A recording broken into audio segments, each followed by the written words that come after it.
Upon being revived by Doc Mitchell, John Marston set out to Prim to speak with his wife and son, Abigail and Jack Marston.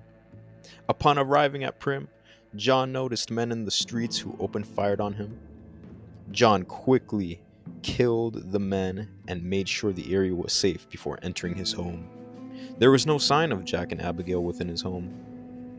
John wasn't sure where to start looking, but he had to start somewhere. He grabbed his guns, knife, hat, and ballistic vest, then set out to New Vegas.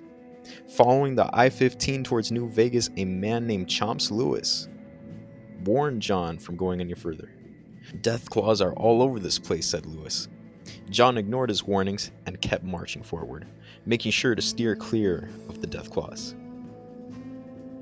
The rest of the way to New Vegas, John kept his distance from NCR patrols. He eventually wound up in Freeside, submitting a credit check to the gatekeeper and entered the New Vegas Strip. He was immediately greeted by Victor, the robot who took John out of his grave in the Goodspring Cemetery. Victor told John to enter the Lucky 38 and speak with Mr. House. Entering the Lucky 38, John spoke with Mr. House. That's written so funny, my bad. Who told John his family was being held within the NCR embassy on the Strip. The only way to get into the embassy was to be invited. Mr. House also informed John to retrieve the platinum chip from Benny, who could be found in the tops, and bring it back to Mr. House. When John entered the tops, he encountered Benny immediately. John managed to convince Benny to have a private meeting. In the room, John got his revenge on the man who attempted to kill him in the Goodspring Cemetery and took the platinum chip off of Benny's corpse. Upon exiting the tops, John is met by Volpes, who gives him the Mark of Kaisar, which grants John safe passage into the Cottonwood Cove, and tells him to meet with Kaisar at the fort. John is also met by an NCR trooper who tells him that Ambassador Crocker requests his presence at the NCR embassy. John takes this golden opportunity and meets with Crocker. Crocker initially wanted to meet the man who entered the Lucky 38. He was not counting on the same man, being John Marston, who caused the NCR so much trouble in Shady Sands. Now you're probably wondering, what in the world is going on? To sum it up, John Marston was born into an outlaw gang on the outskirts of Shady Sands. The gang primarily stole from the rich and gave money to the people who needed it more. This included NCR citizens, politicians, and the military. Eventually, John became romantically involved with a woman named Abigail Roberts. The two would come to have a son, who they named Jack. The gang acquired quite a reputation from the NCR, and they were all wanted dead or alive. One night, the gang attempted their most ambitious heist yet, stealing from an NCR military base within Shady Sands. As you would imagine, the heist went south. Several gang members were killed. Once the survivors made it back to camp, John quickly went to Abigail and Jack and told them they had to run. John and his family escaped into the desert and traveled east on the Long 15, only traveling by night until dawn to avoid NCR presence. They eventually made it to the Mojave and settled in the small town of Prim. John promised his family they would leave the outlaw life behind and build a new and honest life. And so, John became a courier for the Mojave Express, and one day John was tasked with delivering the platinum chip. While making his delivery, John was ambushed by the Great Khans and Benny, who took the chip off of John before shooting him in the head and left John Marston for dead in the cemetery of Goodsprings. This would have been the end of John Marston, had it not been for Victor, as well as Doc Mitchell. And now that we're all caught up, Crocker confirms that Abigail and Jack are being held in custody and if John wants to free them, he will have to work with the NCR. Crocker tells John that his first task is to form an alliance between the Boomers and the NCR. John asks to speak with Abigail and Jack, which he is able to. Abigail explains that she and Jack left Prim because the town was being invaded by escaped convicts, and while escaping, were stopped by an NCR patrol who recognized them and were brought to the embassy. John vowed to Jack and Abigail that he would free them. Before going to meet with the Boomers, John met with Mr. House, turning in the platinum chip. Mr. House tasks John with going to Fortification Hill to upgrade the Securitrons. John makes it to the fort and meets with Kaisar, who wants John to destroy Mr. House's bunker underneath Fortification Hill. John enters the bunker and upgrades the Securitrons. Kaisar assumes John has completed his task based on the ground shaking and orders John to kill Mr. House. With this order, John is able to leave the fort and goes to the Boomers instead. Now, because the Boomers quest line requires you to swim at the bottom of Lake Mead to bring up the lady from the bottom of the lake, I decided to have John kill Loyal and Pearl solely for the fact that he cannot swim. Anyways, back at the embassy, John tells Crocker that the alliance is a bust, and Crocker is quite disappointed. However, John is now tasked with resolving the issue with the kings who have been violent towards the NCR. Meeting with the king, John tells him to stop the violence against the NCR. The king says that he will need to do a favor first and tasks John to investigate Oris. John decides to kill Oris, and the king is okay with this. The king tasks John with another investigation regarding some Freeside citizens being attacked. John inquires about the king's robotic dog. The king explains that Rex's brain is bad, and if John were to help, the king would be much obliged. The king tells John to speak with Julie Farkas at the Old Mormon Fort, the same place where the king's friends are recuperating. At the Old Mormon Fort, John meets with Roy and Wayne, who say they were attacked by soldiers. Speaking with Julie, she tells John that Dr. Henry in Jacobstown can help Rex. John tells the king about Jacobstown. The king asks John to help Rex. John tells the king that soldiers have been attacking Freeside. The king suggests John speaks with Julie about the NCR soldiers being in Freeside. Julie tells John to talk to her friend Major Elizabeth Kieran. Elizabeth tells John that the NCR sent an envoy to the kings to coordinate a relief effort, and the effort was scrapped because the envoy was brutally beaten. John tells the king about this, but before the king can say anything more, he is told that there is a shootout between the NCR and one of his men, Pacer. The king tells John that he is willing to cooperate with the NCR and relays this information to Elizabeth. She tells John that the NCR will work something out with the kings. Reporting back to the king, John tells him to cease fire with the NCR, which the king agrees to. John reports his success to Crocker, who tells him that Colonel Moore has requested to meet with him at Hoover Dam. John goes to Jacobstown to help Rex, as well as Dr. Henry, to find a cure for the Nightkin's schizophrenia. Dr. Henry says that Rex will need a new brain and tells John he can speak to Old Lady Gibson near Novak, who has plenty of dogs.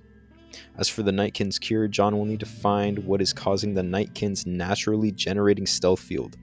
In the Night Stalker's cave, John finds a chewed up stealth boy and will bring it back to Dr. Henry.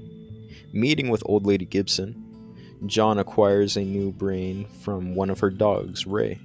Back in Jacobstown, Marcus asks John to deal with the mercenaries harassing Jacobstown. John intimidates the mercenaries, and they go away.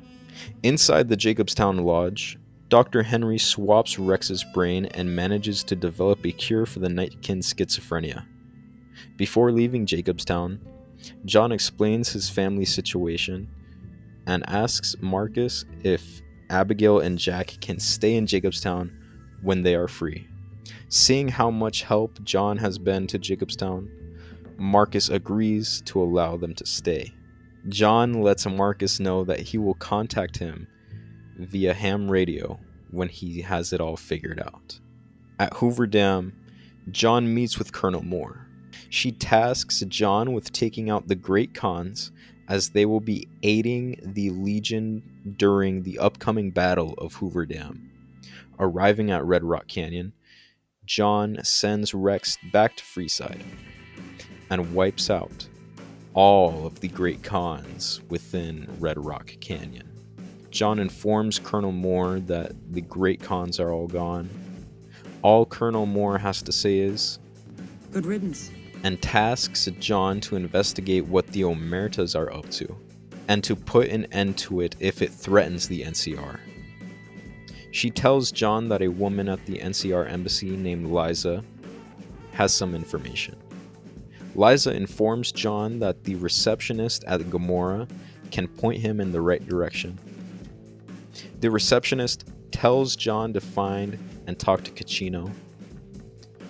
When speaking to Caccino, he is hostile towards John, so he will have to find some proof of Caccino's business. John searches Caccino's room and comes across a journal that has proof. This is enough for Caccino to work with John to break up what the bosses, Big Sal and Nero, are planning. Caccino explains that the bosses are arming themselves with the help of two men named Troik and Clandon. John sneaks into Clandon's room and kills him in his sleep. Troik, however, proves to be more useful. Troik says the guns are in the basement of Gomorrah and could use the thermite he has been cooking up to destroy the guns. John takes the thermite, spreads it on the containers, and activates the thermite, melting the guns. John goes to Caccino and tells him that the guns are destroyed. Caccino tells John that Big Sal and Nero have to die. The two go up to the boss's office, and John quick draws his revolver and blasts Big Sal and Nero, compromising their plan to a permanent end. After reporting back to Colonel Moore, John is now tasked with killing Mr. House. Being conflicted with this task, John meets with Mr. House about this. Mr. House tells John to tell the NCR that he is dead. Mr. House will cease all activity until the Battle of Hoover Dam starts to sell the illusion of his death. Mr. House then gives John a to-do list. John is to take out the Brotherhood of Steel, install an override module in the El Dorado substation, and during the Battle of Hoover Dam, install another override module, this time in the control room of the dam. With this information, John tells Colonel Moore that he killed Mr. House, and Colonel Moore believes him. Then she tasks John to find and finish the Brotherhood of Steel for good. After entering the Brotherhood of Steel bunker, John is told to hand over everything he has or be killed. John complies with this order and meets with the Elder. The Elder tells John to deal with an NCR trooper within Hidden Valley, and as a precaution, an explosive collar has been placed around the neck of John so he doesn't wander off. John finds the trooper skulking around Hidden Valley, kills the trooper, and hides his body. Since John completed his task, he is now able to come and go from the bunker freely. John takes the time to explore the bunker in search of a self-destruct system. Eventually, he finds the self-destruct terminal, for the bunker. However, in order to access the terminal, it requires a password. And to get the password, he needs to find 3 key cards which belong to 3 high-ranking Brotherhood of Steel members. So John goes around and steals 3 key cards. 1 from the head scribe, the second from the head paladin, and lastly from the elder himself, and generates a password for the terminal. John then gains access to the self-destruct terminal itself, initiates the sequence, and gets out of the bunker just in time, destroying the Brotherhood of Steel for good. John tells Colonel Moore that the Brotherhood of Steel has been eliminated. She then tasks John to keep President Kimball alive during his speech, as the possibility of the Legion attacking is high. During the President's speech, John notices a trooper fall off a tower, climbs up the tower, questions this mysterious trooper, only to discover that it is a Legion spy, and kills him. But John feels as if this isn't enough. So he goes around and decides to investigate the President's vertibird.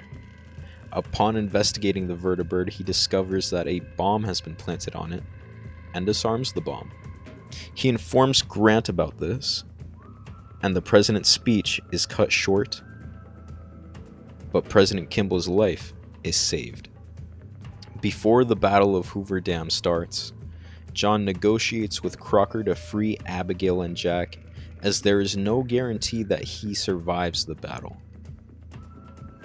Crocker is reluctant at first, but allows Jack and Abigail to be freed, seeing how much of a help John has been to the NCR. The Marston family then go to visit the king. John then explains the situation with his family and asks the king if Abigail and Jack can lie low until the morning. The king allows them to stay, but this is the final favor the king will grant John. John then goes to install the override module at the El Dorado substation and heads back to the Hoover Dam, where he contacts Marcus via ham radio and organizes transport for Abigail and Jack. In the morning, 2 super mutants go to meet Jack and Abigail, as well as Rex, at the Freeside Gate, and will be escorted to Jacobstown. During the Battle of Hoover Dam, John installs the override module in the dam's control room. In the Legate's camp, John convinces Legate Lanius to stand down. John hands General Oliver the papers for the NCR's withdrawal, giving Mr. House complete control of Hoover Dam. The battle left John Marston weak and bleeding out, but this wasn't going to stop him from being with his family. Making his way from Hoover Dam to Jacobstown, John succumbed to his wounds before he could speak with his family, and Abigail and Jack had to bury John in Jacobstown. Abigail would die of a broken heart soon after, and Jack would have to bury his mother. This is the end of John Marston's story. But the story of Jack Marston is ready to get started.